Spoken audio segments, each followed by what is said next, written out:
Okay, we're going to look at the muscles of the torso and the back. So we're going to start here up at the top.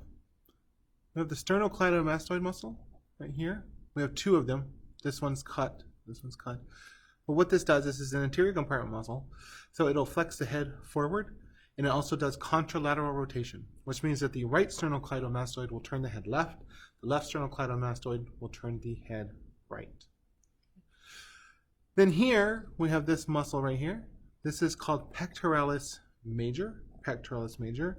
Again, it is an anterior compartment muscle, so it is going to cause arm flexion, but it will also cause the arm to move across the body, so it will be abduction of the arm as well. Now if we take this pec off, this pec major off, we see here the smaller muscle. This is called Pectoralis Minor. And what this does is it attaches to the coracoid process, and it is a muscle of respiration. So if you can see here, it attaches to the ribs, So when this contracts, it will lift the ribs, elevate the ribs, and it will allow for easier breathing. And it too will also cause flexion of the arm. It is an anterior compartment, and it will cause adduction of the arm as well. Here, on the side here, these muscles over here, these are called Serratus anterior muscles. And what these do is they anchor to the scapula, so it'll anchor the arm to the body itself. And they attach to ribs, so it allows for breathing. They are also an accessory muscle of breathing. Going down the front here, we have this. Everybody calls this the six-pack muscle, but it is actually called rectus abdominis or abdominis rectus. And what this does is this is a position muscle. It is a position, so it allows you to remain upright, and it is anterior compartment, therefore it does flexion of the body. This is what you use to do sit-ups. Then we have our oblique abdominal muscles, and they allow for twisting motions and side bending. So here's the oblique abdominis right here. Okay, transverse abdominis is actually deep on the inside, and it just compresses the abdominal contents themselves. Okay, so let's turn this guy around. We can look at the back.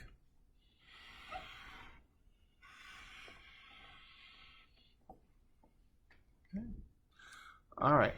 So looking at the back, we have this muscle right here. Okay. This is called trapezius.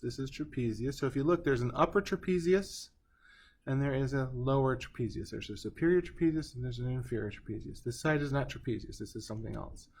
But the trapezius would cover all of this. So the upper trapezius, it attaches to the skull. It actually attaches to the skull itself.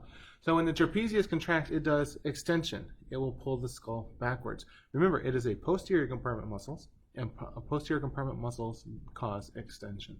And also, if you look where it attaches to the scapula itself. When trapezius contracts and you keep the head stable, it will cause shoulder shrugging. The shoulders will lift.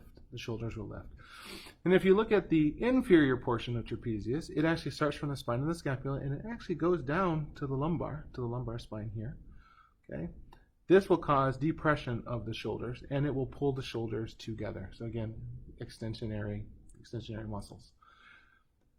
Two other muscles here. These are called the rhomboids.